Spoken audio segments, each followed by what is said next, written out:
안녕하세요. 저는 30대 후반의 사연 많은 미혼모입니다.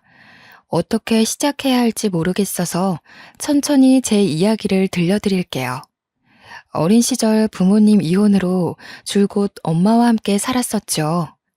저는 부모님이 이혼하신다는 게 너무 싫었습니다. 어린 마음에 아빠도 엄마도 모두 좋았으니 말이죠.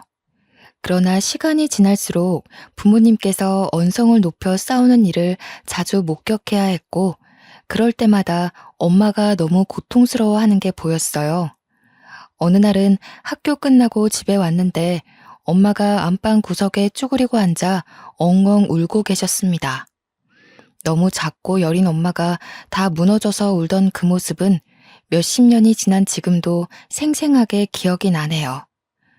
어린 나이에 저는 엄마가 살려면 아빠와 이혼하는 게 맞다는 걸 느꼈고 이미 받아들였습니다. 엄마와 단둘이 살게 되었지만 행복하지 않았습니다. 아빠와 이혼한 후 엄마의 건강은 급속도로 안 좋아지셨죠. 원래는 그 작고 여린 몸으로 저를 어떻게든 먹여 살리겠다고 일을 하셨는데 몸이 너무 힘들고 아프니 엄마는 돈을 벌 수가 없었습니다. 결국 이상함에 병원을 가보셨고 어려서 자세히는 모르지만 엄마가 많이 아프다는 걸 알게 되었죠. 엄마는 초등학생이었던 저를 붙잡고 이런 말씀을 하셨어요. 연주야, 엄마가 일을 해야 돈을 벌고 그래야 우리 연주 맛있는 것도 사주고 예쁜 것도 사주는 건데 엄마가 조금 아프네? 그래서 당분간은 일을 못 하거든. 연주가 조금 이해해 줄래? 엄마, 아파? 어디가 얼만큼 아픈데? 조금 아픈 거야. 좋아질 거야. 엄마가 지금은 돈이 별로 없어서 예쁜 거 많이 못 사줄 것 같은데 괜찮아? 응, 알겠어. 근데 엄마 많이 아픈 거 아니지?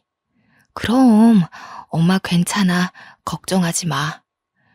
엄마가 몸이 성치 않으셔서 병원 생활을 자주 하셨지만 그래도 딸 자식 어떻게든 키워보겠다고 노력을 많이 하셨어요. 그래서 그런지 제가 중학생이 된 후 엄마의 몸 상태는 급격하게 나빠지셨고 정말 걷잡을 수 없는 수준이 되었습니다. 이대로 엄마가 제 곁을 떠날까 너무 무서웠어요. 말할 힘도 없으셨으면서 늘 제게 애써 미소를 지으며 괜찮다는 말만 반복하셨던 엄마의 모습이 마지막이었죠. 고작 제 나이 14살에 엄마께서 지병을 앓다 돌아가셨습니다. 저희 엄마도 참 외로운 사람이었던 게 아빠와 반대하는 결혼을 하시면서 가족들과 모두 연을 끊고 사셨어요. 그렇다 보니 엄마가 돌아가신 후 혼자가 된 저를 찾아오는 친인척은 아무도 없었고, 심지어 아빠도 저를 찾아오지 않으셨죠. 저는 자연스레 보육원에 들어가서 살게 되었습니다. 너무 낯설었고 무서웠어요. 전 이곳 생활에서 가장 힘들었던 게 마음을 주고 함께하던 동생들이 하루아침에 어디론가 입양을 가버려 아픈 이별을 자꾸만 해야 한다는 것이었죠.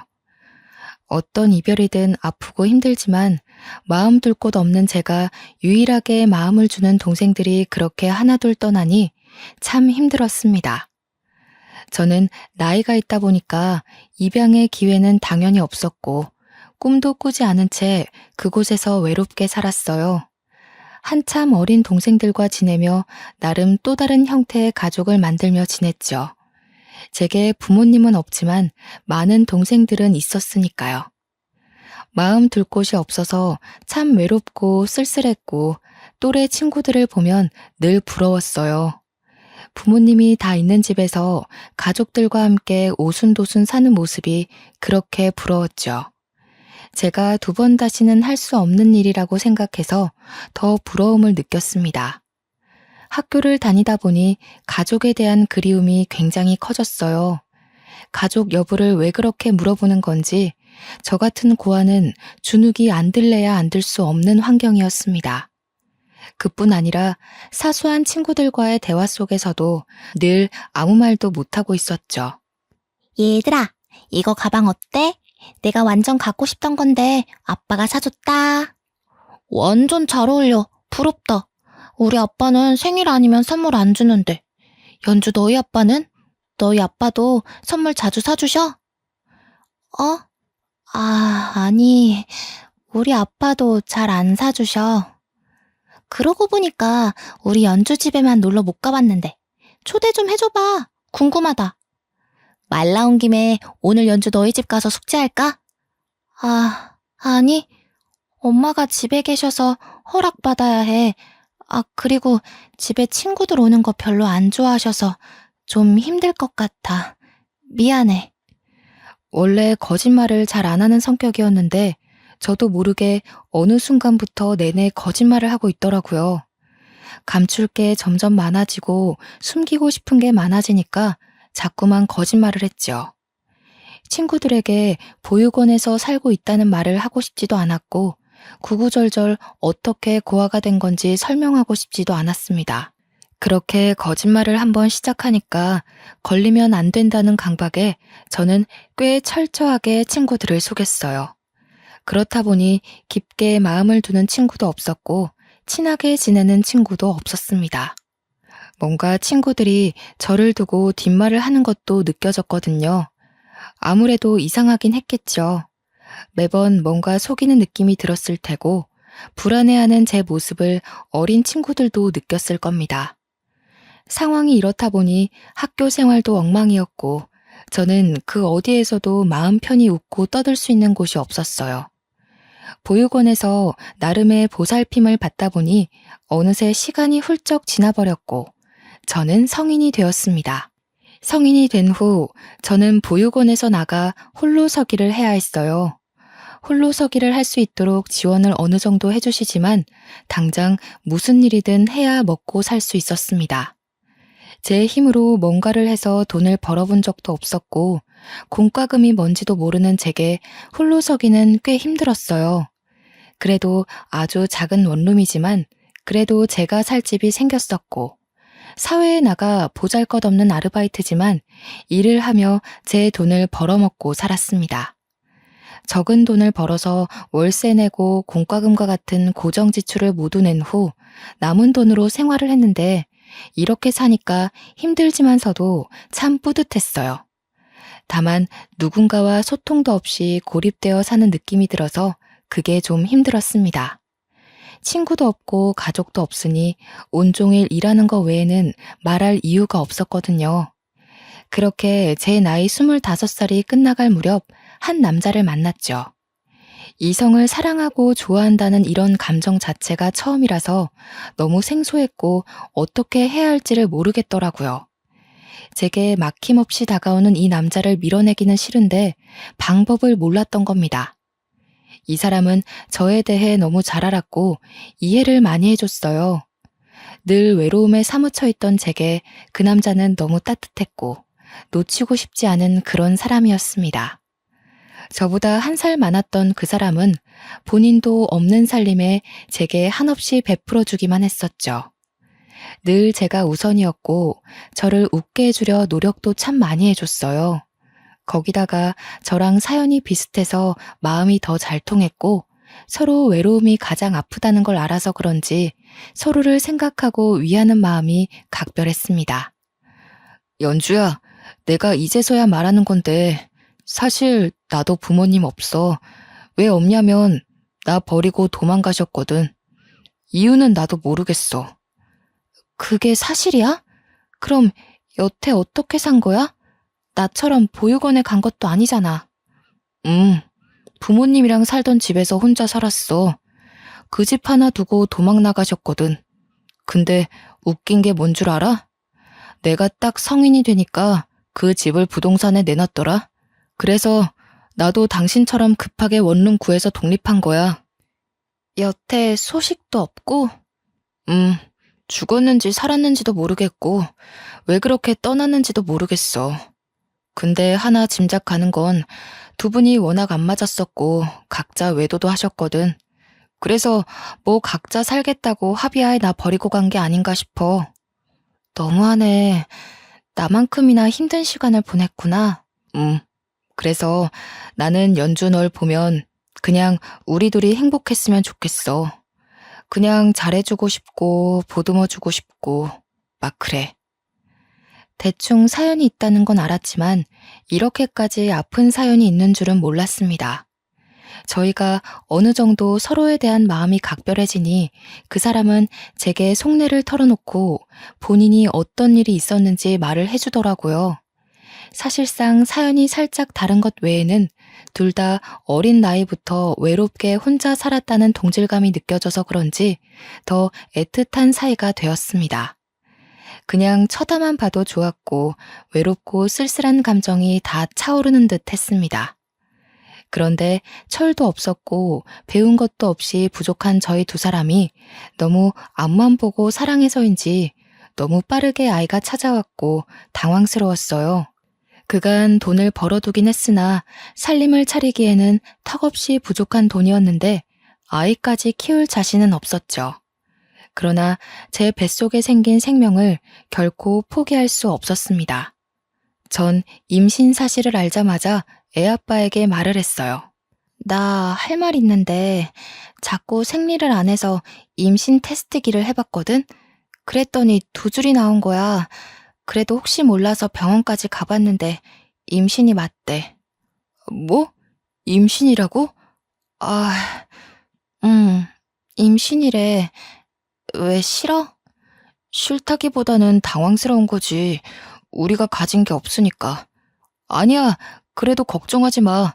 내가 너랑 아기 책임질 테니까 걱정 마. 잘할 수 있어, 우리는. 그렇지? 우리 그럴 수 있잖아. 맞지? 난 사실 무서웠거든. 당신이 아기 지우라고 할까봐. 우리 아기인데 지우긴 왜 지워. 당연히 낳아서 키워야지. 우선 집부터 합치고 각자 모은 돈 좀 합쳐서 어떻게든 해보자.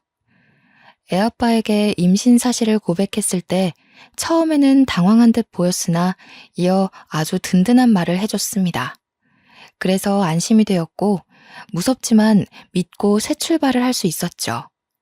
저도 애아빠도 각자 작은 원룸에서 살고 있었는데 제가 살던 집을 빼버리고 애아빠 집으로 들어갔습니다. 그쪽도 원룸이지만 방 사이즈가 컸고 분리형이라 아무래도 살기에는 그쪽이 더 좋은 조건이었어요. 그렇게 집을 빼고 받은 보증금과 제가 모아둔 2천만 원 남짓의 돈은 애아빠가 관리하기로 했습니다.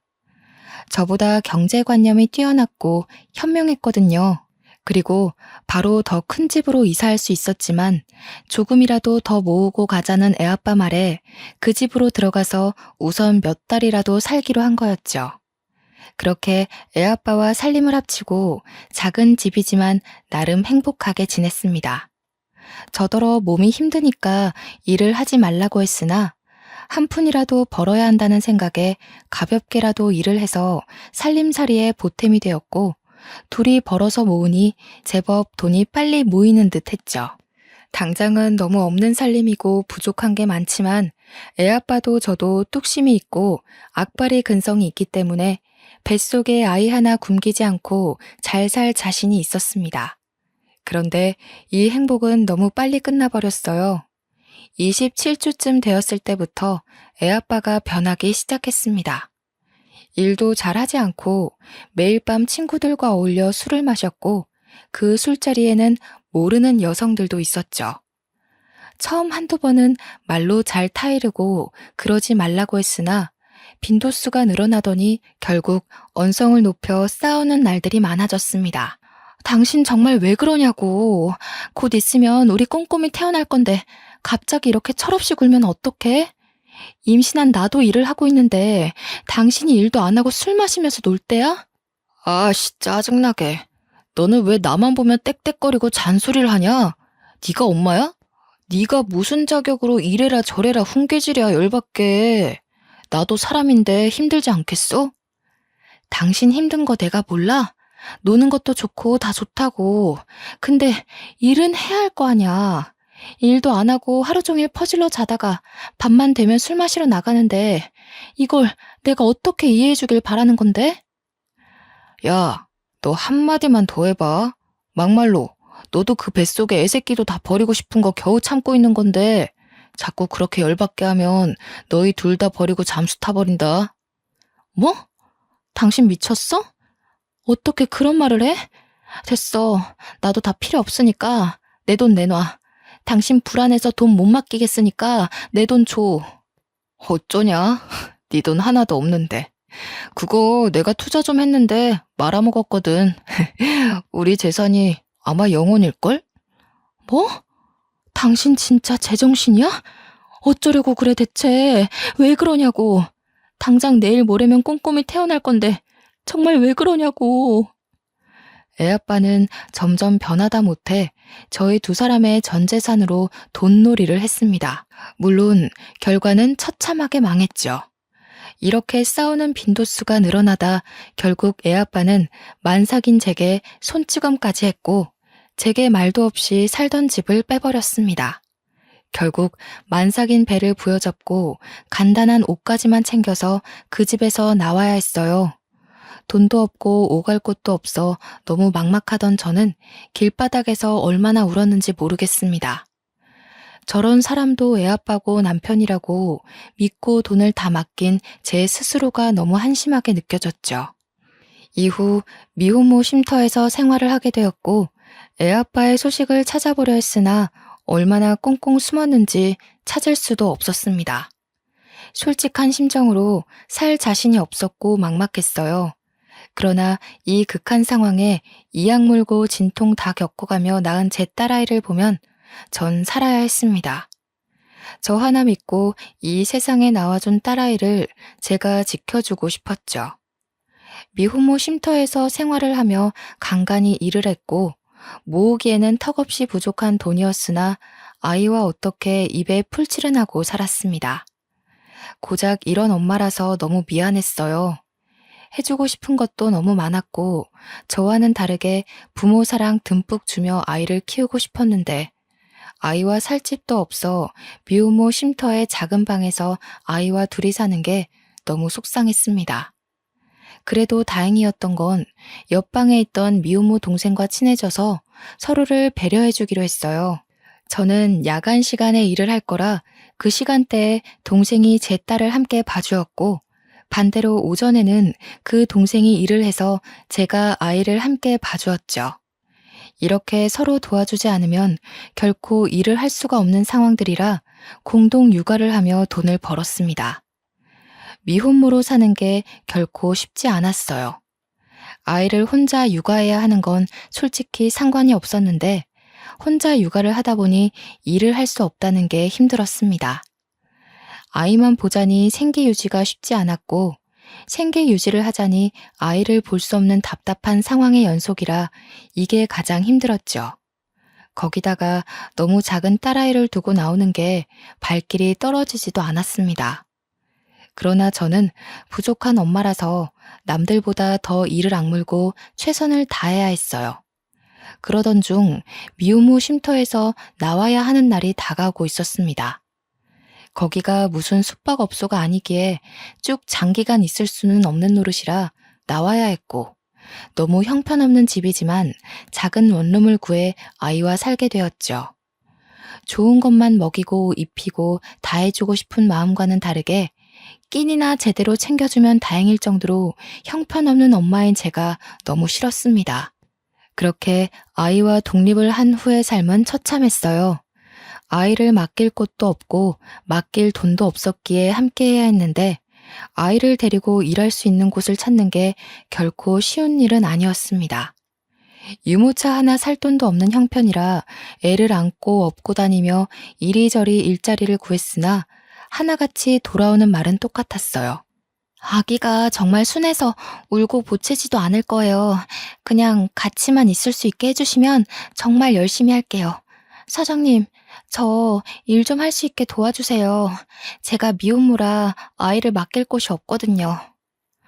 누가 일터에 애를 데리고 와서 일을 합니까? 막말로 그쪽이 사장이면 애 달고 나오는 직원을 뽑겠어요? 혼자 나오는 직원을 뽑겠어요? 이건 어쩔 수 없는 거니까 그냥 가세요. 아, 사장님, 제발요. 저 정말 누구보다 열심히 할 수 있어요. 제발 부탁드릴게요. 아, 진짜 왜 그래요, 불편하게. 나도 돈 주고 사람 부리는 입장인데 사정 다 봐주면서 눈치 보며 직원 뽑을 이유는 없잖아요. 그만하고 나가세요. 아니면 뭐 밥이라도 한 끼 먹고 가던가요. 그렇게 혼자 못 키울 거면 애 아빠한테 보내지. 왜 고집 부려서 둘 다 힘들게 삽니까? 제가 일자리를 구하면서 가장 많이 들은 말이 능력도 없으면서 애를 왜 데리고 있냐는 말이었어요. 본인만 힘든 게 아니라 애도 힘든 건데 애 아빠한테 보내라고 말이죠. 물론 저들은 사정을 모르니 그렇게 말할 수 있겠다는 생각이 들면서도 막상 들으면 가슴이 저릿했습니다. 일자리를 매일같이 구했지만 아이를 데리고 할 수 있는 일은 아무것도 없었고 그나마 모아둔 돈도 거의 다 떨어져 가는 상황이었죠. 저는 굶어도 괜찮은데 딸아이를 굶길 수는 없었고 정말 막막했습니다. 이때만 생각하면 너무 마음 아픈 게 매일 밤 잠든 딸아이를 보며 소리도 못 내고 베개로 입을 틀어막고 참 많이 울었죠. 이 답답하고 막막한 현실을 어떻게 헤쳐나가야 할지 모르겠더라고요. 일을 하고 싶은데, 아니, 정확하게는 어떤 일이라도 할 수 있는데, 제발 누가 제게 일 좀 시켜줬으면 하는 마음이 아주 간절했습니다. 가족이라도 있으면 아이라도 맡기고 일을 했을 텐데, 제게 딸 말고는 아무도 없다는 이 현실이 참 아팠죠. 그러던 중 하늘이 무너져도 솟아날 구멍은 있다고 아이를 데리고 일할 수 있는 곳을 찾았습니다. 그걸 찾자마자 저는 아침 일찍부터 아이를 데리고 길을 나섰어요. 무슨 일이 있어도 이 일자리는 제가 꼭 해야 했기에 너무 간절한 마음으로 향했죠. 거의 다 도착했을 때쯤 길을 헤매게 되었습니다. 초행길에 골목이 많아서 많이 헷갈리더라고요. 이리저리 빠른 걸음으로 걸어가고 있던 찰나 골목길에 어떤 사람이 쓰러져 있는 걸 발견했습니다. 저는 너무 깜짝 놀라서 쓰러진 사람에게 다가가 막 흔들었어요. 저기요, 할아버지, 제 말 들리세요? 할아버지! 배고파. 네? 할아버지, 어디 편찮으신 거예요? 제 말 들리세요? 살려줘. 골목에 쓰러져 있던 할아버지는 행색도 좋지 않았지만 무엇보다 안색이 너무 좋지 않았습니다. 그러나 저는 면접 시간이 다가와서 당장 가야 했죠. 잠깐 고민을 했지만 제가 이렇게 가면 쓰러져 계신 할아버지가 정말 큰일이 날 것 같았습니다. 저는 우선 구급차와 경찰을 급하게 부른 후 급히 편의점으로 뛰어가서 생수와 삼각김밥을 사왔어요. 저도 주머니 사정이 좋지 않았기 때문에 뭘 많이 사드릴 수도 없었죠. 그렇게 사와서는 힘이 없어 제대로 앉지도 못하는 할아버지를 온몸으로 부축하며 겨우 골목에 기대 앉혔습니다. 할아버지, 제가 돈이 없어서 이것밖에 못 사왔어요. 우선 이것부터 드세요. 그리고 저도 상황이 좋지 못하거든요. 지금 면접 가는 길이라 얼른 가봐야 해서 죄송하지만 먼저 가볼게요. 구급차랑 경찰 불렀으니까 5분 정도만 기다리시면 올 거예요. 꼭 여기 가만히 계셔야 해요. 고맙네. 자네 전화번호랑 이름 좀 써주고 가게. 네? 아니에요. 할아버지 저 괜찮으니까 천천히 드시고 계세요. 사람들 오면 도움 꼭 받으시고요. 얼른 적고 가게.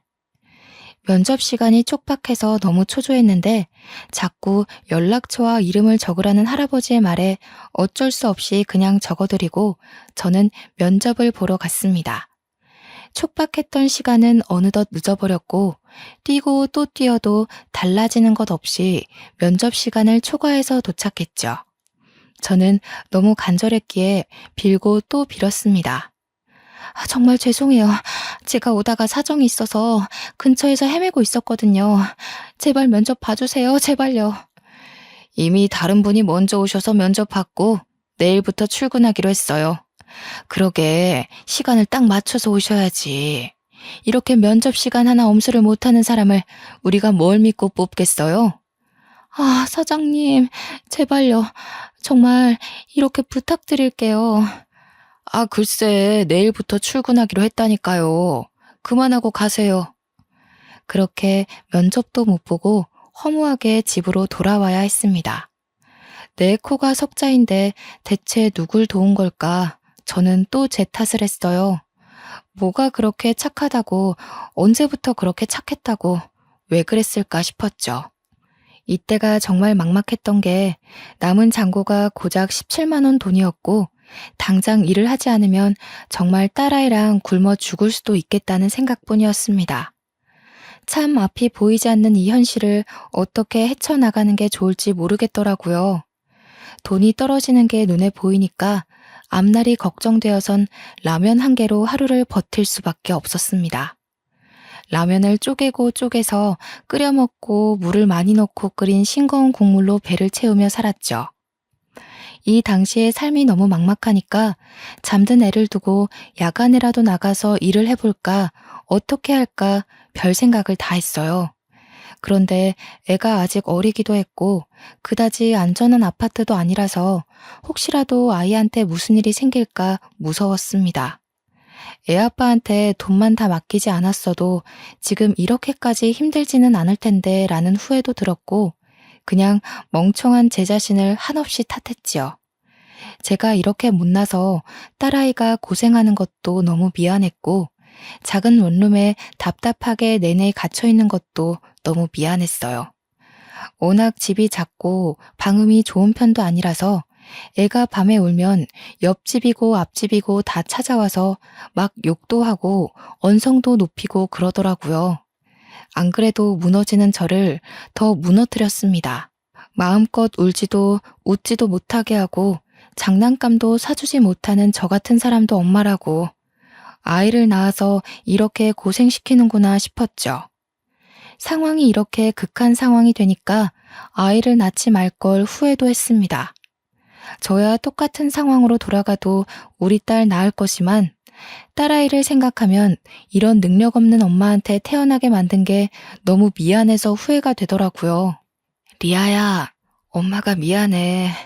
엄마가 엄마라서 너무 미안해. 우리 리아 맛있는 것도 사주고 장난감도 사주고 엄마가 그러고 싶은데 아무것도 못 해줘서 너무 미안해 우리 딸. 매일 이렇게 딸아이에게 사과를 하며 지냈고 이날도 여느 때처럼 울고 보채는 딸아이에게 죄스러운 마음에 미안하다며 다독이고 있었습니다. 그런데 아이와 집에 있는데 갑자기 누군가 찾아온 겁니다. 저희 모녀가 사는 이 집에 찾아올 사람이 아무도 없었기에 조금 무서웠죠. 가끔 찾아온다고 해봤자 아이 울음소리 시끄럽다고 찾아오는 옆집, 앞집 남자들이라 선뜻 문을 열어주기 힘들었습니다. 누구세요? 나일세. 문 좀 열어보게나. 네? 누구세요? 나한테 준 삼각김밥이랑 물 갚으러 왔으니까 문 좀 열어보게나. 저는 정말 화들짝 놀랐습니다. 대낮에 저희 집을 찾아온 사람은 길가에 쓰러져 계셨던 할아버지셨죠. 제 면접을 망치게 했던 장본인이라 제가 많이 원망하고 있었던 그 할아버지가 너무 말끔한 차림으로 건장한 남자 둘과 함께 찾아온 거예요. 행색이 좋지 않았던 모습은 온데간데 없었고 정말 당황스러웠습니다. 순간 저는 반가운 반 신기한 반의 마음으로 문을 열어드렸죠. 할아버지는 저를 보며 환하게 웃어주셨고 함께 온 남자들의 손에는 과일부터 시작해서 한우에 아기 옷과 온갖 먹거리들이 잔뜩 들려 있었습니다. 제가 정말 제대로 먹지도 못하고 살아서 그런지 손에 들린 과일과 한우가 눈에 먼저 들어오더라고요. 늘 너무나도 배고팠거든요. 배고픔을 뒤로하고 자리에 앉아서 할아버지께 들은 얘기는 아주 놀라웠어요.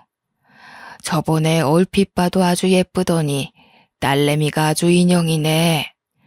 아니 할아버지, 그런데 이게 다 뭐예요? 자네는 그날 내가 노숙자인 줄 알았겠지만 사실 그렇지 않네. 길을 가고 있었는데 갑자기 누군가 나를 노리고 와서는 폭행을 하고 지갑에 핸드폰까지 다 뺏기고 쓰러져 있었지. 사람들도 참 나쁜 게 꽤 오랜 시간 쓰러져 있었는데 아무도 날 돕지 않더라고. 그런데 나는 뭐 몸도 못 가누겠고 딱 이러다 죽겠다 싶었는데 자네가 날 도와준 거네. 아, 그런 사연이 있으셨군요. 그래, 그런 자네에게 꼭 보답하겠노라 싶어 연락처랑 이름을 물어봤었잖아. 내가 정신 차리고 치료받고 하면서 자네에 대해 알아보니 딱 해도 이렇게 딱 할 수가 없더라고. 이런 상황에서 애를 혼자 어떻게 키우겠어. 안 그래? 그리고 알아보니 그날도 급하게 면접 가던 길이었는데 날 도왔다는 걸 알고 내가 참 감동했네. 네, 뭐 도와드려야죠. 그래서 이제는 내가 자네를 도울 차례니까 앞으로의 삶은 걱정 말게나. 세상에 먹고 살기도 힘든 애엄마가 애까지 없고 길바닥에 쓰러진 노인네를 구해주는 게 말이 쉽나? 난 정말 감동했네. 그날 만난 할아버지께서는 이런저런 말씀을 해주셨는데 처음에는 그냥 어느 정도 여유가 있으신 분처럼 느껴졌습니다. 그런데 대화를 하며 알고 보니 이름만 들으면 알만한 기업의 회장님이셨죠. 할아버지께서는 제가 아니었다면 이 세상에 없는 사람이었을 거라며 생명의 은인이라고 저를 높여주셨어요. 솔직히 이때까지만 해도 얼떨떨해서 별 반응을 하지 못하고 있었습니다. 어느 정도 이런저런 얘기를 마치신 할아버지께서는 제게 어떻게 도움을 주실지 말씀을 하셨죠.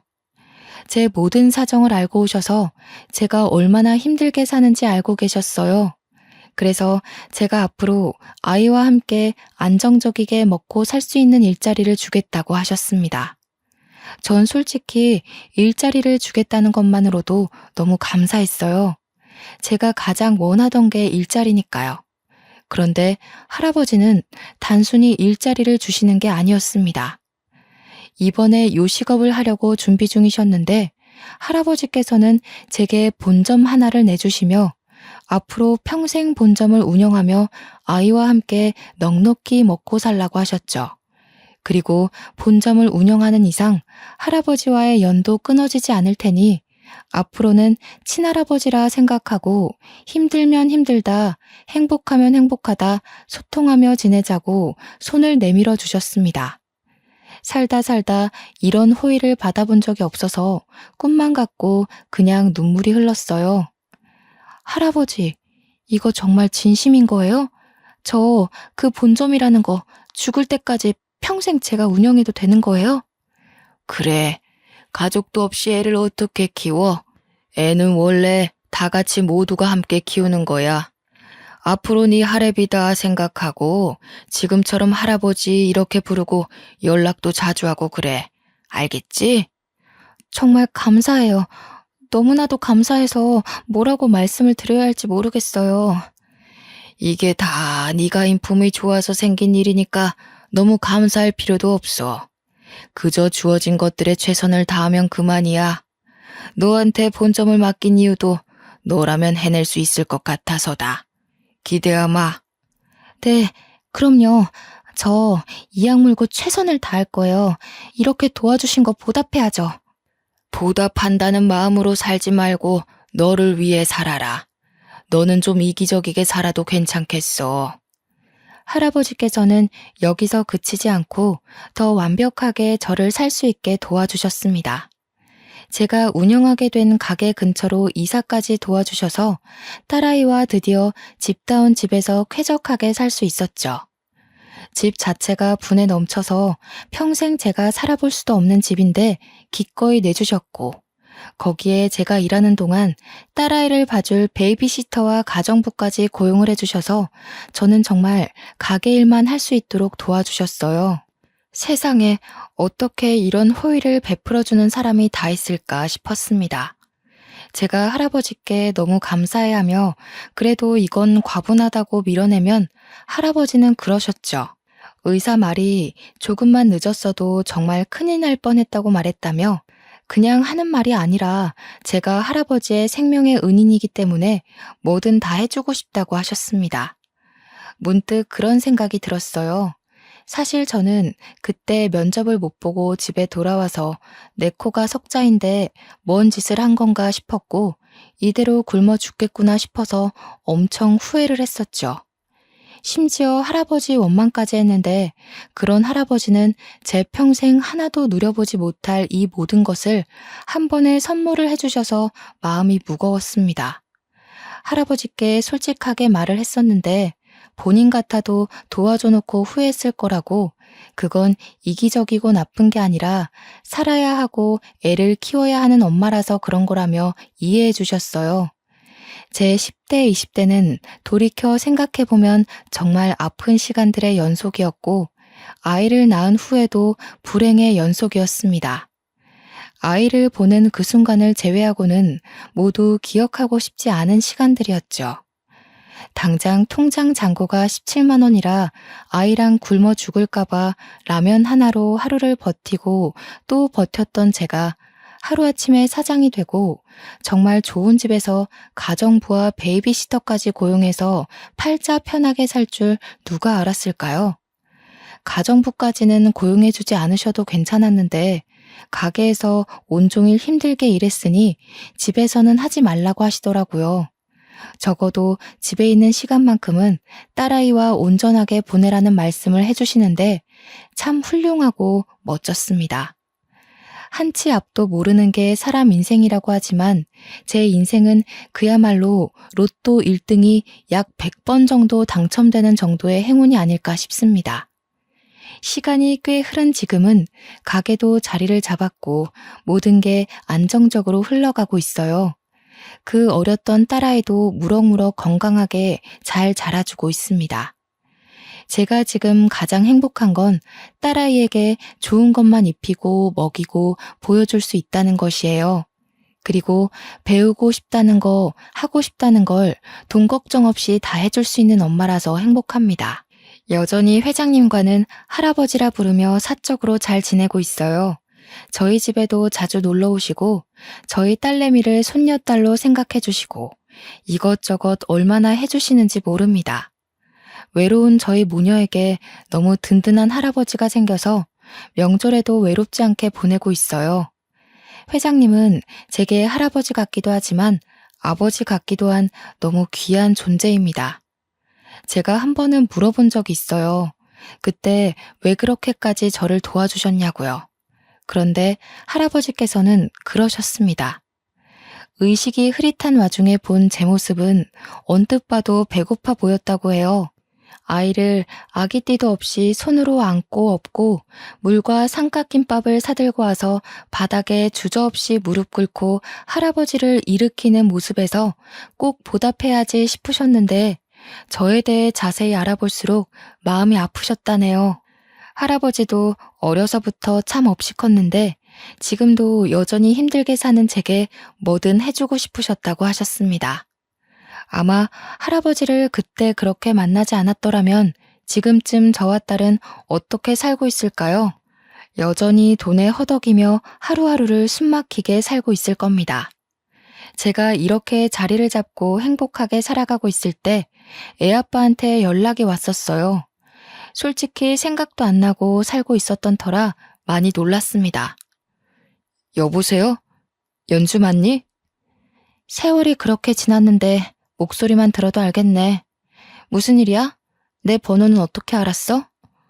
어떻게 알았지. 잘 지내고 있다고 소식 들었어. 왜 전화했냐고. 연주 너, 나 미운 거 알고 원망하는 것도 아는데 그땐 내가 너무 어렵고 철이 없었어. 미안하다. 정말 늦었지만 우리 지금이라도 다시 시작해보는 건 어떨까? 별 미친 소리를 다 듣겠네. 너 나 어떻게 살고 있는지 알고 연락했지? 왜? 너무 잘 나가니까 배 아파? 콩고물이라도 떨어질까봐 옆에 있고 싶지? 머리가 있으면 생각이라는 걸 좀 해봐. 내가 뭐가 아쉬워서 너랑 다시 살아? 재혼을 할 거면 내 수준에 맞는 남자랑 재혼해서 살지 않을까? 너도 참 뻔뻔하다. 나랑 리아 그렇게 힘들게 살 때는 모른 척 나타나지도 않더니 이제 와서 같이 살자고? 미친놈. 그때는 내가 너무 어렸다니까. 내가 너보다 더 어렸어, 나쁜 놈아. 2번 다시 연락하지 마. 너 같은 놈한테 원망 쏟을 가치도 못 느끼겠다. 웃기게도 애아빠는 저 이후에도 꾸준하게 매달리고 가게까지 찾아왔었습니다. 딱 겉보기에도 망나니 같아 보였는데 혹시 몰라 할아버지께 부탁을 해서 뒷조사를 좀 해보니 여전히 돈놀이를 하는 망나니였죠. 어쩌면 그때 그렇게 헤어진 게 정말 잘한 일이라는 생각이 들었어요. 그리고 한편으로는 조금 슬펐습니다. 저는 몰라도 본인 딸인데 어쩜 저렇게 모질게 정도 안 주고 모른 척 할 수 있을까 싶었거든요. 솔직히 이런 감정을 느낄 가치도 없는 사람이라는 건 알고 있지만 씁쓸한 건 어쩔 수 없더라고요. 애아빠의 지속적인 집착과 괴롭힘에 그냥 깔끔하게 신고를 했고 그 이후 몇 년이 흐른 지금까지 제게 연락 한 번 없이 조용히 지내고 있습니다. 본인도 양심이라는 게 있으면 그만해야죠. 딱 지금처럼만 딸아이와 할아버지와 행복하게 오래오래 좀 살고 싶습니다.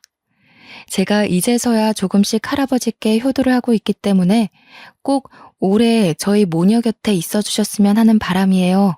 제 사연을 모두 들어주셔서 감사드리고 혹시 벼랑 끝에 아슬아슬 서 있으신 분들이 계신다면 꼭 해결책은 있다고 말씀드리고 싶습니다. 모두 행복하시길 바라며 마무리할게요. 감사합니다.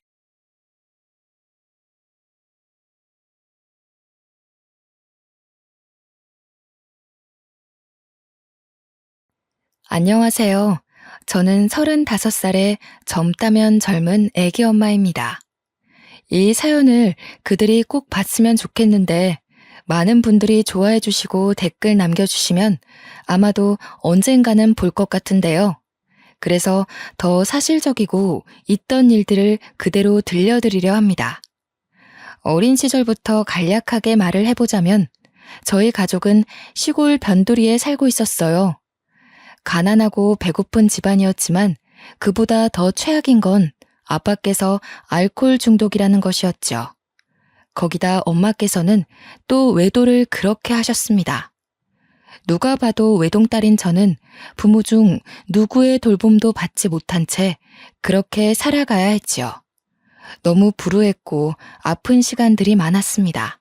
외도를 하시던 엄마의 곁에는 늘 모르는 아저씨들이 계셨고 그 아저씨들은 제가 농담 삼아 그러기도 하셨어요. 얘가 당신 딸 연수야? 당신이랑 똑같이 생겼네. 안녕 연수야. 아저씨는 엄마랑 곧 결혼할 사람이란다. 네? 그게 무슨... 됐어. 얘한테 말해도 못 알아먹어. 최연수, 집으로 얼른 들어가 있어. 집에 아빠 있으면 엄마 봤다고 하지 말고. 알겠지? 왜 들여보내? 이렇게 본 것 같이 밥이라도 먹자. 이제는 내가 연수 네 아빠라고 생각하면 돼. 알겠니? 전 이런 환경이 너무나도 싫었습니다. 엄마와 외도하시던 모든 분들은 제게 아빠 소리를 듣기를 원했고 그게 당연한 줄 아셨죠. 그러나 어린 마음에 그건 꽤 큰 상처이고 스트레스로 다가왔습니다. 심지어 아빠가 안 계시는 날에는 집으로까지 만나는 남자들을 불러 놀았던 엄마를 전 이해할 수 없었어요. 저에 대한 배려와 생각이 아예 없다 보니 그 어린 나이에 못 볼 장면들도 많이 목격했습니다. 엄마와 아저씨가 옷도 입지 않은 채 엉겨붙어 있는 모습들을 한두 번 목격한 게 아니었죠. 너무 싫었고 끔찍했어요. 엄마만 해도 이렇게 싫은데 아빠라는 사람은 더했습니다. 매일 술로 하루를 살다 보니 일을 할 능력도 없는 사람이었죠. 낮이고 밤이고 늘 만취 상태였고 대화 자체가 불가능했습니다. 술을 드신 아빠는 꽤 폭력적이었는데 그 시비는 늘 집에 있는 저였어요. 야, 너 이리 와봐. 너는 대체 언제 크냐? 너를 괜히 낳아서 전현이랑 결혼까지 하고 내 팔자가 이렇게 더러워진 거 아니야? 너 나한테 어떻게 보상할 거야? 말해봐. 아빠, 잘못했어요. 죄송해요. 자, 아빠가 다시 물어볼게. 이번에 대답 못하면 몽둥이 가져와야 하는 거 알지? 너 때문에 망가진 내 인생 어떻게 보상할 거야? 아빠께서는 늘 저 때문에 엄마와 결혼하게 된 거라며 저를 향한 원망을 멈추지 않으셨습니다. 제가 뭘 그렇게 잘못을 한 걸까요? 태어난 게 잘못인 걸까요? 저는 많은 걸 바란 적도 없었습니다. 그저 가족끼리 따뜻한 밥 한 상 같이 먹어봤으면 했었고, 부모님과 함께 오순도순 대화라도 해봤으면 좋겠었죠. 꼭 부모님 모두가 아니더라도 두 분 중 한 분이라도 제 곁을 지켜줬으면 좋겠었습니다. 이게 욕심이었던 걸까요? 단 한 번도 그런 일은 제게 일어나지 않았습니다. 친구들은 늘 함께 놀다가도 저녁을 먹으러 가야 한다며 집으로 향했지만 전 불 꺼진 집에 혼자 쓸쓸히 들어가 컵라면을 먹는 게 일상이었죠. 이렇게 지옥 같은 집구석에서 살다 중학생이 된 저는 도망치고 싶다는 생각을 했습니다. 그런데 도망쳐 나오려면 돈이 필요하더라고요.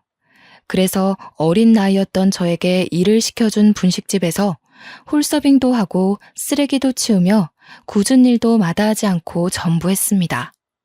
덕분에 시급보다 조금 더 돈을 받을 수 있었고 이악 물고 단 하루도 쉬지 않고 일을 했죠. 불행한 삶을 살던 제게는 목표 하나가 생겼거든요. 바로 열심히 돈을 모아서 이 집을 제 발로 나가는 거였습니다. 도저히 희망은 눈 씻고 찾아봐도 볼 수 없는 이 집에서 하루라도 빨리 나가는 게 목표였죠. 그래서 저는 최선을 다해 살았고 18살 어린 나이에 제 짐을 싸들고 도망쳐 나왔습니다. 혹시라도 부모님이 저를 찾을까 싶어서 집에서 최대한 먼 타도시로 가서 자리를 잡았어요. 물론 저를 보고 싶어서 찾는 게 아니라 괘씸해서 찾을 것 같았습니다. 그렇게 전 연고도 없는 타지에 가서 그간 열심히 일해 모은 돈으로 작은 원룸방 하나를 얻었어요. 다행인 건지 집주인 부부가 너무 좋은 분들이셨죠. 처음에 어린애가 와서 혼자 계약을 한다고 하니 어려울 것 같다며 저를 내치셨습니다. 그런데 사모님이 제게 따로 와서 조용히 물어보셨어요. 학생, 나이가 18살이면 아직 부모님 보호 아래 있어야 하는데 무슨 일로 혼자 집을 구하고 있는 건지 알 수 있을까? 그게 엄마는 외도만 하시고 아빠는 알코올 중독이세요. 저는 태어나서 지금껏 단 한 번도 행복한 적이 없었거든요.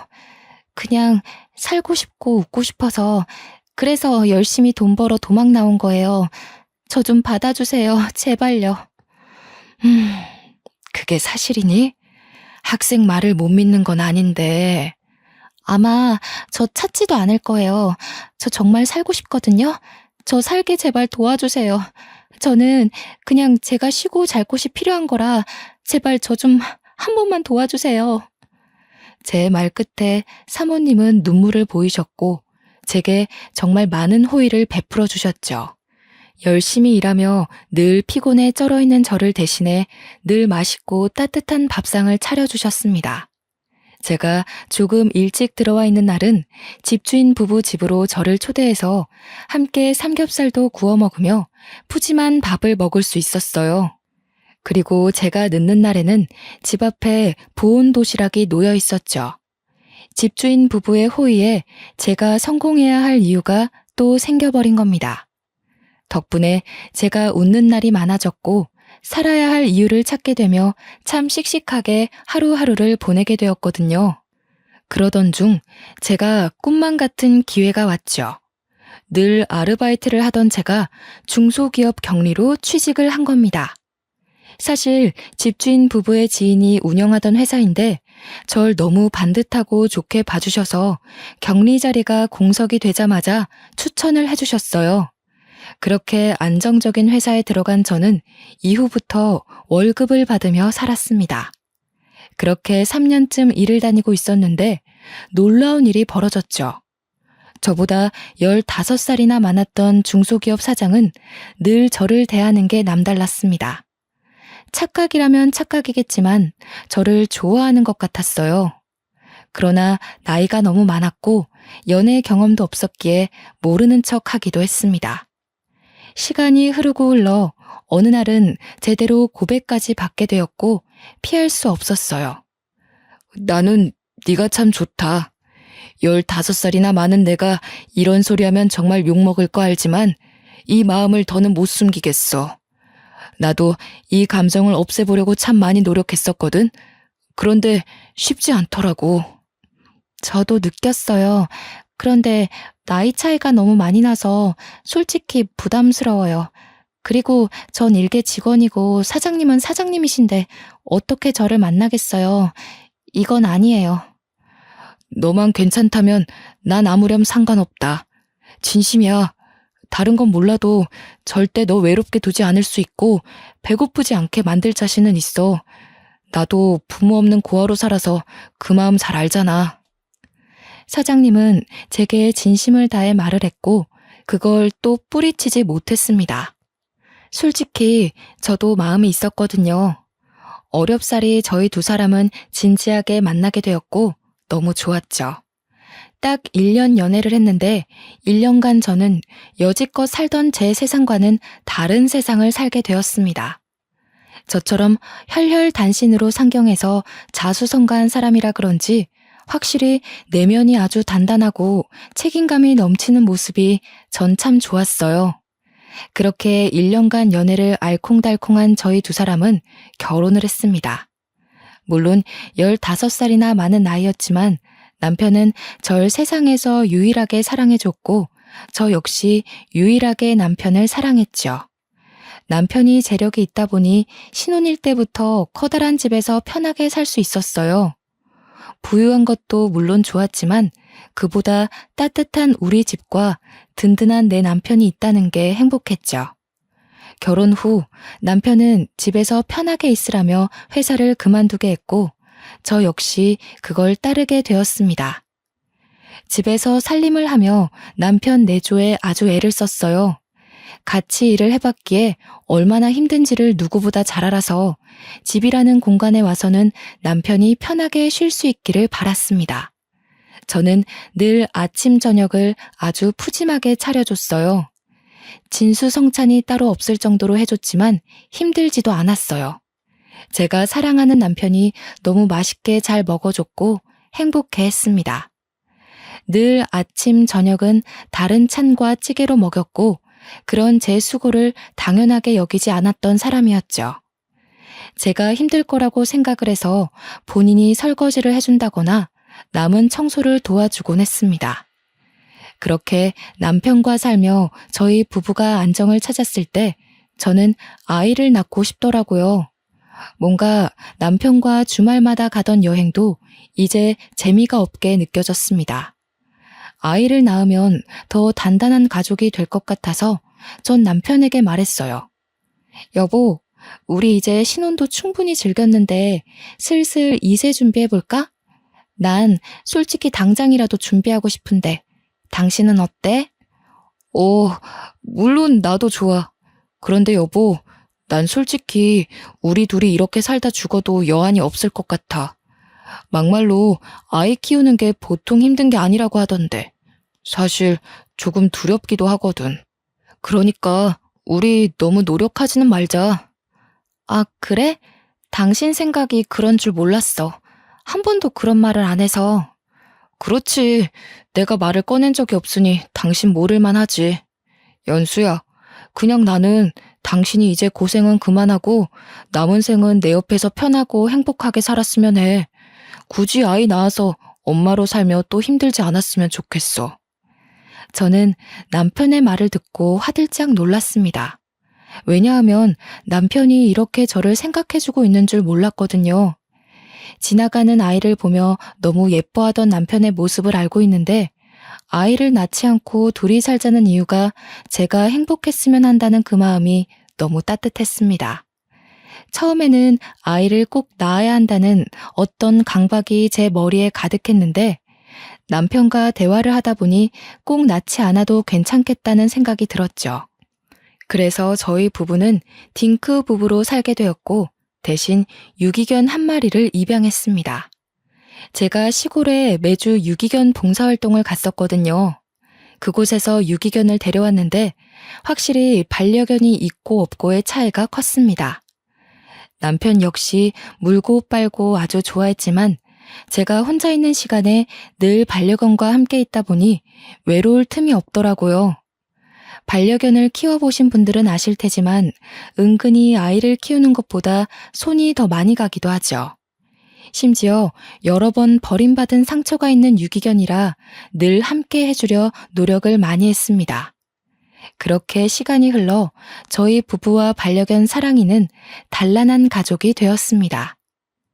이날도 제가 사랑이를 데려온 보호소가 있는 시골로 봉사활동을 가던 날이었습니다. 가서 열심히 다른 사랑이 친구들을 보살펴주고 봉사활동을 모두 마친 후 집에 돌아오는 길이었죠. 늦은 시간이고 시골길이라 가로등 하나 없이 깜깜한 길이었어요. 그 길을 가고 있는데 순간 웬 여자가 길가에 쓰러져 있는 겁니다. 너무 놀라서 급히 차를 세우고 내려가 여자 상태를 봤더니 배는 남산만하게 나와 있었고 온몸이 땀에 젖어선 살려달라고 울부짖었어요. 전 곧바로 구급차를 불렀습니다. 이봐요, 괜찮으세요? 아이가 나올 것 같은데 세상에, 보호자 연락처 좀 알려줄래요? 제가 구급차는 불렀고 보호자한테 대신 연락할게요. 제발 살려줘요. 우리 아기 좀 도와주세요. 살려주세요. 저 보호자 없어요. 그냥 빨리 병원이요. 그렇게 길가에서 임신한 그 여자를 지켜주다 구급차가 와서 그 여자를 실어주고 저는 다시 차에 타서 가게 되었습니다. 그런데 아무래도 보호자가 없다는 저 여자가 걱정이 되는 거예요. 저도 오지랖인 거 아는데 혼자라는 그 쓸쓸함을 잘 알기에 도움이 된다면 곁을 지켜주고 싶었죠. 고민을 하다 곧장 남편에게 전화를 했습니다. 여보, 난데 나 집에 가는 길에 길가에 산모가 쓰러져 있는 거야. 의식은 있는데 거의 출산 직전이라 너무 고통스러워 하더라고. 그래서 우선 구급차 태워서 보냈거든? 아, 정말? 당신 좋은 일 했네. 잘했어. 그럼 지금 집에 오는 길이야? 아니, 그 산모가 보호자가 없다고 하던데 그게 자꾸 마음에 걸려서 아무래도 가볼까 싶거든. 나 병원 들렸다 갈 테니까 당신 밥 먼저 먹고 있어. 다 차려놨거든? 그래. 알겠어. 운전 조심하고 무슨 일 있으면 연락해. 저는 결국 보호자도 없이 애 낳을 일면식도 없는 그 산모가 걱정스러워 병원 응급실로 향했습니다. 가보니 조금만 더 늦었어도 산모가 위험할 뻔했다길래 정말 천만 다행이구나 싶었죠. 다행히 그 병원에서 급히 산부인과를 연결해서 아이를 무사히 출산하게 되었어요. 출산한 그 여자 곁을 조금 지키고 있다가 푹 잠이 들었기에 저도 집으로 왔습니다. 집에 와서 남편과 있던 일에 대해 대화를 조금 더 했고 개운하게 씻고 나왔어요. 그런데 병원에서 제게 전화가 오길래 뭔가 싶어서 받았죠. 네, 여보세요? 아, 네. 김도희님 보호자분 맞으시죠? 여기 땡땡 병원인데요. 김도희님이 아기도 두고 혼자 사라지셨거든요. 얼른 보호자분이 오셔야겠어요. 네? 그럴 리가요. 잠깐 어디 간 거 아닐까요? 아니요. 저희도 오래 기다리다 지금 연락드리는 거예요. 보니까 주소지도 이쪽이 아니시고. 우선 보호자분 병원으로 와주시겠어요? 아, 제가 그분 보호자가 아니에요. 저도 길에서 만난 거고 도와준 거라 너무 난감하네요. 우선은 갈게요. 저는 너무 당황스러워 말을 잇지 못했습니다. 아이를 출산한 여자가 병원에 아이를 버리고 가는 건 상상할 수 없는 일이었죠. 별 생각을 다 했던 게 혹시 병원비가 없어서 돈 때문에 그랬던 건가 싶기도 하고 대체 어떤 사정이 있길래 낳은 아이를 놓고 갈까 싶었습니다. 그렇게 아이를 버리고 간 그 여자 때문에 저만 곤란하고 난처한 상황이 되었어요. 결국 이 상황을 남편에게 털어놨고 상의를 했습니다. 여보, 어쩌지? 병원에서 전화가 왔는데 그 여자가 아이만 놓고 도망갔대. 그래서 나더러 빨리 병원으로 와달라는데 어쩌지? 뭐? 사실이야? 아니 대체 무슨 사정이 있길래 그런 짓을 했대. 어휴, 이걸 어쩌지? 모르겠어. 내가 가서 어떻게 해야 할지도 모르겠네. 우선 같이 가보자. 가야 뭘 해결하든 하지. 그렇게 전 남편과 상의를 했고 병원으로 갔습니다. 저희가 가는 시간도 꽤 걸렸는데 그때까지도 그 여자는 나타나지 않았고 아이를 버리고 간 걸 확신할 수 있었어요. 뭔가 씁쓸했습니다. 저 작은 아이를 어쩌면 좋을까 싶었죠. 병원 관계자들도 제가 그 여자와 일면식도 없다는 걸 알자 굉장히 난처해 하더군요. 어떻게 할지 고민을 하고 있을 때 남편이 제게 이런 말을 했습니다. 여보, 내가 생각을 해봤는데 저 아이 우리가 입양해서 키울까? 물론 갑작스럽긴 한데 우리 형편의 애를 못 키우는 것도 아니니까 난 괜찮을 것 같거든. 저 작은 생명을 우리가 또 버리는 건 좀 그렇잖아. 어? 당신 진심이야? 난 자신 있는데 어때? 물론 우리 피가 섞이지 않았지만 우리 품으로 오려고 이런 일이 벌어진 거 아닐까 싶네. 전 남편의 말에 정말 감동을 했습니다. 사실 저 작은 아이를 데려가고 싶다는 생각도 했지만 쉬운 일이 아니고 혼자 결정할 수 없기에 말도 못 꺼냈거든요. 그런데 남편이 먼저 말해주니 망설일 필요가 전혀 없었죠. 저희 부부는 엄마에게 버림받은 불쌍한 그 아이를 걷어서 키웠습니다. 피가 섞이지 않았고 남편은 우리 딸을 그렇게 예뻐했어요. 사랑하면 닮는다더니 저희 세 식구는 정말 점점 닮아갔고 누가 봐도 이상하지 않을 가족의 모습이었습니다. 아이가 생기니 집안의 분위기가 눈에 띄게 달라졌고 저희 두 사람 모두 갑작스레 부모가 되었답니다. 어느 순간 남편은 저보다 딸을 더 예뻐하고 좋아해서 제가 귀여운 질투를 할 정도였습니다. 다른 말이 필요 없이 너무 행복했죠.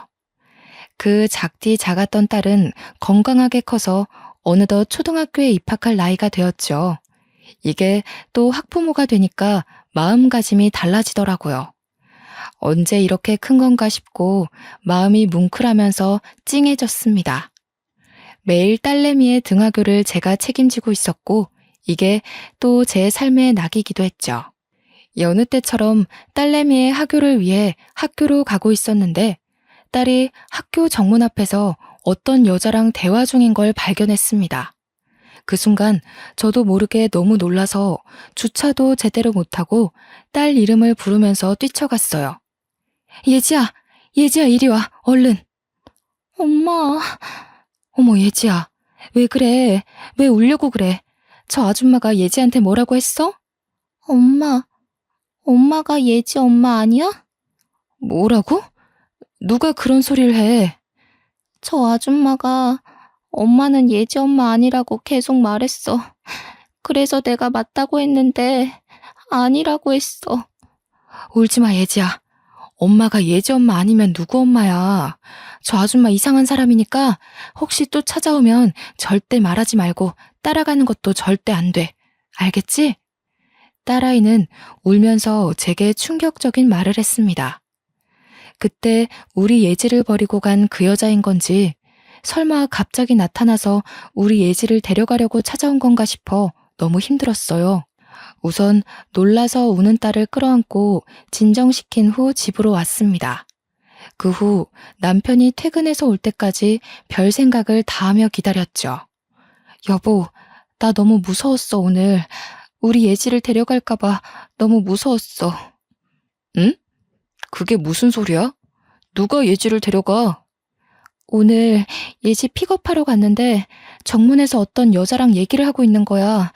놀라서 예지한테 막 뛰어갔는데 애가 울면서 엄마가 예지 엄마 아니냐고 막 그러더라고. 그래서 저 여자랑 무슨 얘기를 한 건지 물었더니 그 여자가 그랬대. 내가 예지 엄마가 아니라고. 뭐? 어떤 정신 나간 여자가 애한테 그런 소리를 해? 설마 그때 그 도망간 여자인가? 그러니까 아무리 생각해도 친모인 것 같아. 우리가 친부모가 아닌 걸 이 동네에 아는 사람은 아무도 없잖아. 그런데 왜 갑자기 나타난 걸까? 설마 이제라도 예지를 데려가려고 온 건가? 나 너무 무서워. 여보, 내가 예지를 어떻게 키웠는데 나 절대 예지 못 뺏겨. 울지 마 여보. 예지를 왜 뺏겨? 걱정 마. 우리가 예지 법적 부모야. 그 여자는 애 버리고 도망갔잖아. 잊었어? 그 여자는 애 키울 자격도 없어. 그것도 그렇고 예지한테 말해줘야 하나 싶고 생각이 너무 많다 정말. 우선 예지한테 말하는 건 조금만 신중하게 생각해보자. 지금은 타이밍이 아닌 것 같아. 남편과 많은 대화를 하며 참 많이 울었습니다. 눈물이 멈추질 않았고 그 슬픔에 잠겨 힘들었어요. 그 뒤로 저는 딸내미를 잃을까 두려워서 평소보다 더 빨리 가서 딸을 기다렸고 제 품에서 한시도 떼어놓지 않았습니다. 며칠 뒤 남편이 회식 때문에 늦게 온다고 하더라고요. 그래서 딸과 단둘이 오붓한 시간을 보내고 있었는데 핸드폰 알림이 울렸죠. 보니까 누군가 제 핸드폰으로 남편이 술에 취한 모습이 담긴 사진을 계속 보내는 겁니다. 저는 너무 놀라서 남편에게 전화를 했지만 받지 않았어요. 아무리 생각해도 이상해서 사진을 자세히 들여다보는데 술 취한 남편 옆에 여자 가방이 함께 있는 거예요. 저는 그때부터 배신감이 물밀듯 밀려왔고 불륜을 의심하지 않을 수 없었습니다. 그날 늦은 새벽에 남편은 집에 들어왔지만 아무것도 묻지 않았어요. 술 취한 상태이기도 했고 어설프게 물어봤다가 아무것도 알아내지 못할까 봐요. 다음 날에도 역시 아무것도 묻지 않았는데 남편은 발령기를 했습니다. 너무 과음을 했다며 많이 취해서 아무것도 기억이 나지 않는다는 말을 했어요. 저는 우리 가족이 깨지는 걸 누구보다 원치 않았던 사람입니다. 그렇기 때문에 신중하게 접근해야 했고 남편에게 물어봤자 사실이 나올 것 같지도 않아서 바로 흥신소에 가서 사람을 붙였죠. 제발 제가 오해한 거였으면 좋겠다며 마음속으로 빌고 또 빌었습니다. 그러나 흥신소 직원의 말을 듣고 전 절망을 했어요. 알고 보니 남편은 회식이라고 할 때마다 자주 가는 술집이 따로 있었고 그곳은 도우미 여자가 붙어있는 곳이었습니다. 심지어 남편은 일주일에 한 번씩은 꼭 가는 VIP라고 말해주더군요. 얼마나 더러운지.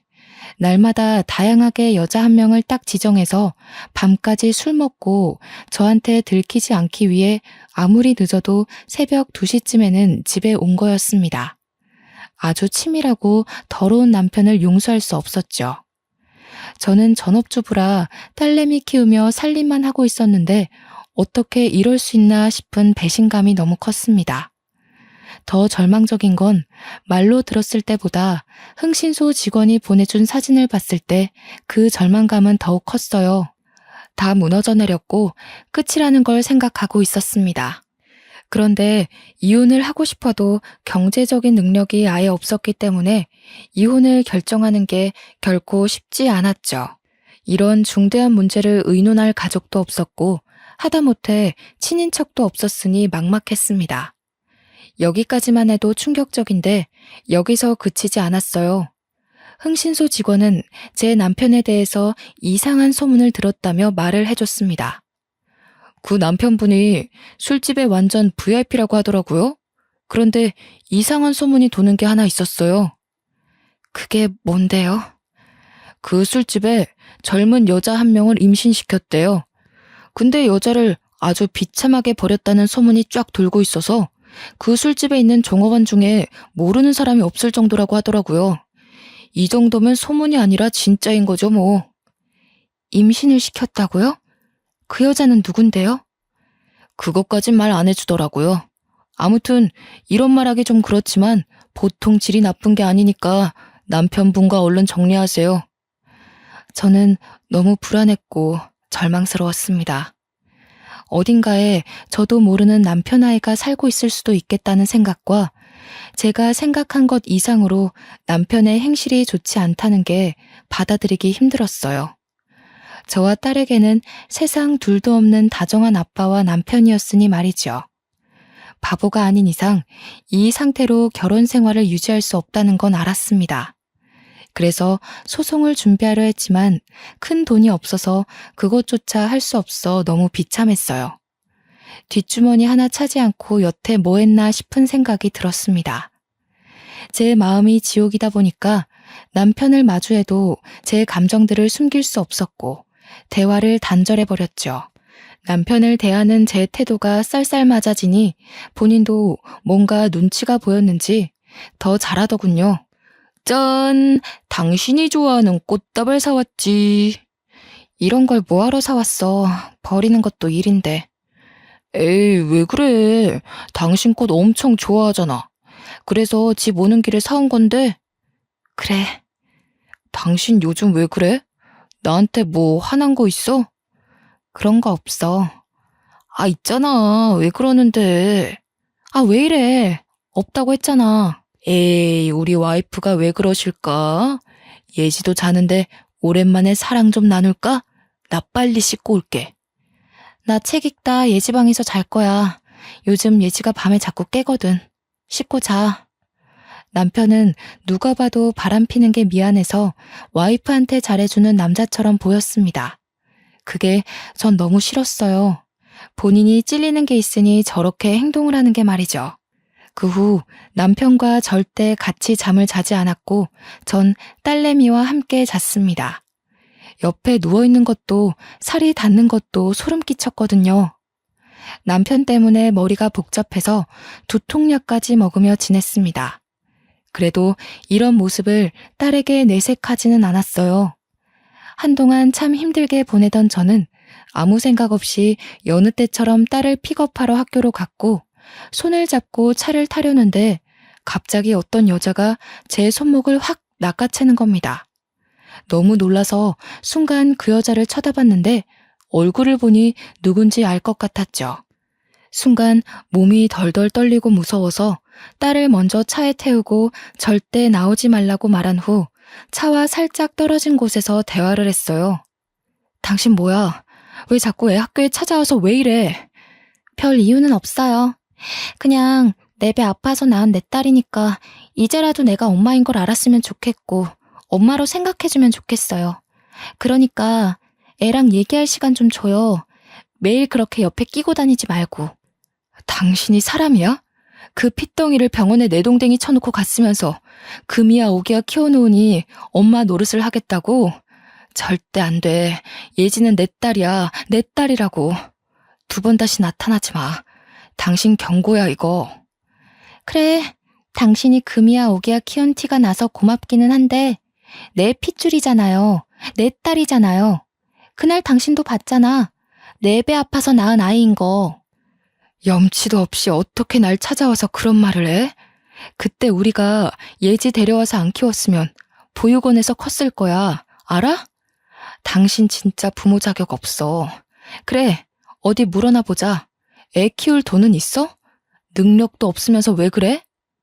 예지, 당신이 아니더라도 당신 남편이 키웠어야 했다고요. 아직 아무것도 모르는 것 같네? 예지가 당신 남편의 자식이라고. 뭐라고? 지금 무슨 헛소리를 하고 있는 거야? 당신 진짜 악질이구나. 사실이에요. 이도훈이 나 술집에서 일할 때 25살이었던 나를 임신시켰거든. 내가 워낙 말라서 배가 나오는 것도 몰랐고 5개월이 넘도록 임신한 줄도 모르고 지냈는데 어느 순간 자꾸 배만 나와서 그때 알았어요. 결국 임신한 거 알고 술집에서 잘리고 돈도 없어서 근근히 편의점 알바나 하면서 살았어요, 저. 무슨 헛소리를 자꾸 하는 거야? 못 믿겠지만 사실이에요. 그렇게 하루하루 겨우 입에 풀칠하며 살았는데 날 임신시킨 당신 남편은 나 몰라라 하는 게 너무 괘씸해서 우리 여사장님이 그쪽 남편한테 책임지라고 대신 말도 했어요. 근데 그 새끼 뭐라 했는 줄 알아요? 술집 여자 주제에 그 애가 내 애인 거 못 믿는다고 딴 남자애면 어쩌냐고 그렇게 말하고선 연락처 바꾸고 도망갔다고요. 저는 이 여자의 말을 듣고 정신을 놓을 뻔했습니다. 내 남편은 알고 보니 2얼굴을 가진 사람이었고 가장 가까운 저만 몰랐더라고요. 그것도 모르고 10년 넘도록 바보같이 딸을 키워준 제 자신이 너무 한탄스러웠습니다. 그러나 그런 얘기를 들었어도 제 딸은 딸인걸요.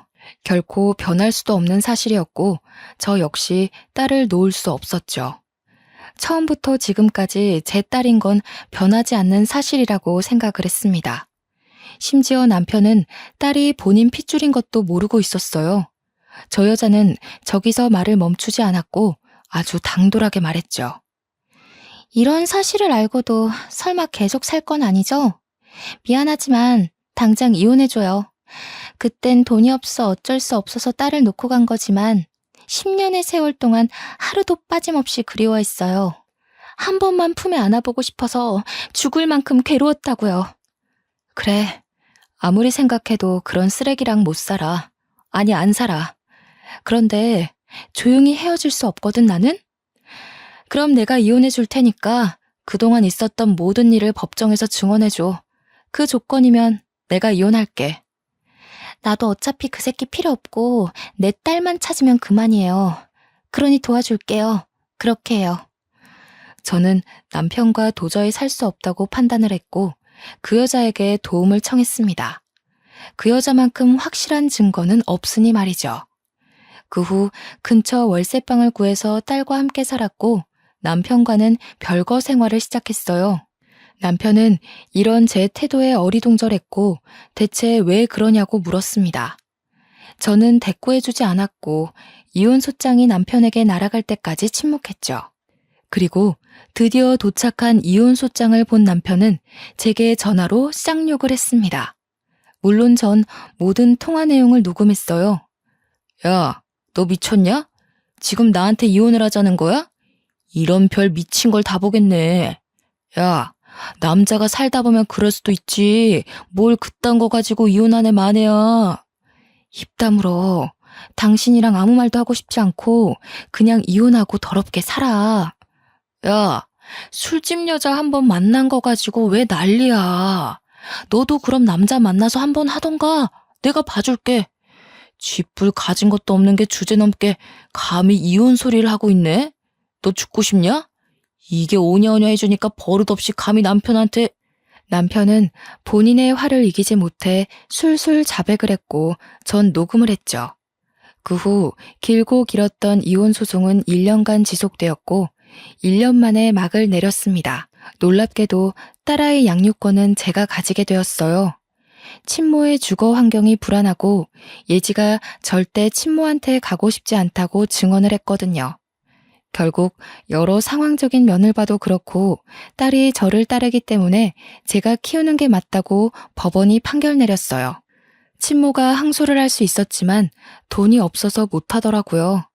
전 혹시라도 친모가 딸을 뺏어갈까봐 아예 이사를 가서 월세살이를 시작했습니다. 위자료로 고작 2천만 원을 받았고 너무 작았죠. 그 괘씸함과 분한 마음에 남편의 회사 안의 직원들한테 부탁해서 소문을 쫙 내고 말았습니다. 그런데 경쟁업체는 이걸 기회라고 생각했는지 전 남편 회사의 기술을 빼내려고 능력 있는 직원들한테 스카웃 제의를 했더라고요. 물론 연봉이 올라가는 조건이니 직원들 10명 이상이 경쟁업체로 이직을 했습니다. 그렇게 경쟁업체는 그 틈에 신제품을 출시했는데 남편 회사에서 출시한 것보다 더 효과 좋은 제품이라 남편 회사는 매출이 급 하락했어요. 결국 서서히 망해가고 있던 겁니다. 이런 거 저런 거 신경 쓰지 않고 전 남편에게 양육비를 달라고 했어요. 양육비 줘. 이런 걸로 신경 쓰게 하지 마. 연수야, 나 죽겠다 진짜. 나 진짜 돈이 없어. 너랑 이혼하고 애가 한 명 더 생겼거든?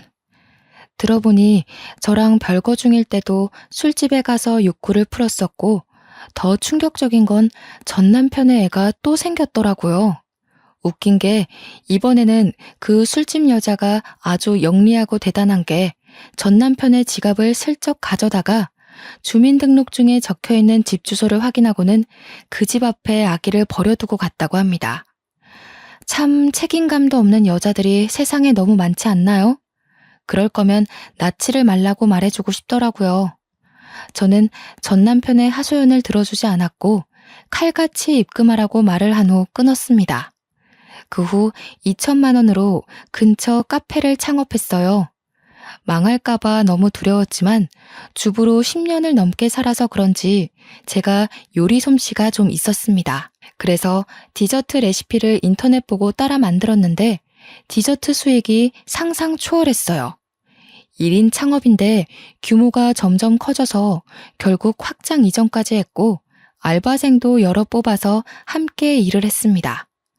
알바생이 생기면서 딸과 보낼 수 있는 시간이 늘어나서 좋았고 가끔 바쁠 때는 우리 딸이 카페에 와서 공부도 하며 지내고 있어요. 저는 디저트를 만들 때 딱 하나만 생각을 했습니다. 우리 딸이 언제든 먹을 음식이니 꼭 몸에 좋은 유기농 재료들로만 만들자고요. 건강한 식재료로 만든 유기농 디저트라는 타이틀은 근처 학부모들 사이에도 입소문이 제대로 났습니다. 그렇게 불행하고 힘들게 산 제게 드디어 진짜 행복을 주는 건가 싶은 하루들을 보냈습니다. 심지어 더 대박인 건 지역 맘카페에까지 소문이 제대로 퍼진 거예요. 유기농 재료만 취급하기 때문에 가격대가 꽤 있는데도 타지에 살고 있는 고객님들이 오셨고 제게 택배는 안 하냐는 문의가 쏟아졌습니다. 결국 고심하던 끝에 택배 사업에도 도전을 했죠. 저는 약한데 엄마는 강하니까요. 벌 수 있을 때 벌고 싶었고 적어도 우리 딸에게 모든 걸 해주고 싶은 마음에 이를 악물고 살았어요. 어떻게 보면 디저트만 만들어 파는데도 매출이 어마어마해서 직원을 추가로 더 뽑았습니다. 솔직히 어떻게든 하면 할 수 있었는데 저는 딸과의 시간이 너무 소중했기에 인건비가 더 나가더라도 직원을 충분히 고용했어요. 제가 돈을 넉넉히 버니까 딸에게 해줄 수 있는 것도 많아지고 무엇보다 제 곁에 딸이 있어서 전 너무 행복하더라고요. 친모는 한 달에 한 번씩 주기적으로 연락 와서는 우리 딸 한 번만 만나게 해달라고 애원하는데 딸이 정말 싫어해서 참 난감합니다. 초반에 한두 번 정도는 보여주다가 이제는 연락 와도 그냥 모른 척하고 있어요. 이게 맞는 건지 저게 맞는 건지 솔직히 잘 모르겠지만 딸 의견이 가장 중요하고 절대 강요할 마음도 없습니다. 한 번은 딸한테 물어본 적이 있거든요. 친모를 한두 번 만났을 때 딸이 말도 없고 싫어하는 게 보여서요. 그런데 딸이 이런 말을 했습니다. 엄마는 저 하나로 족하다며 그 사람이 갑자기 잘해주는 게 어색하고 싫다고 하더라고요. 세상에 엄마는 둘일 수 없다는 말을 하는데 가슴이 뭉클한 거 있죠? 언제 이렇게 커서 그런 예쁜 말을 하나 싶었습니다. 저는 크게 바라는 것도 없어요. 그저 딸이 건강하게 지금처럼만 커주길 바라고 욕심을 내보자면 아픈 감정 없이 긍정적인 감정만 갖고 딸이 세상을 살아갔으면 좋겠습니다. 그냥 앞으로도 딸아이와 단둘이지만 이렇게 서로 사랑하며 지내고 싶은 마음뿐이랍니다. 제 길고 긴 사연을 들어주신 분들 모두 행복하셨으면 좋겠어요. 꼭 저처럼 아픈 시간 없이 행복하세요.